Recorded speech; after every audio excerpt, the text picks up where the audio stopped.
శివరాత్రి నాడు అర్జునుడు గబగబా ఆవు పాలు పట్టుకుని అభిషేకానికి వెడుతున్నాడు. కృష్ణ భగవానుడు వచ్చాడు. అర్జున ఎక్కడికి వెడుతున్నావు అన్నాడు. అంటే ఆయన అన్నాడు, బావా ఇవాళ మహాశివరాత్రి, శివాభిషేకం చేయడానికి వెడుతున్నానన్నాడు. శివాలయంలోనే శివుడు ఉన్నాడా బావా అన్నాడు అర్జునుడితో.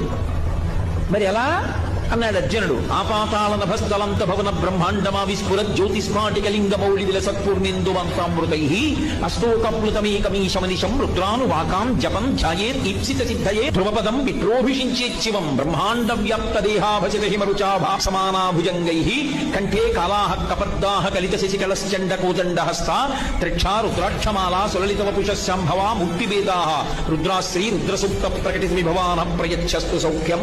పాతాళం దగ్గర నుంచి ఆ పైన ఉండేటటువంటి బ్రహ్మాండము పై వరకు కూడా శివుడు పరివ్యాప్తమై ఉంటాడు.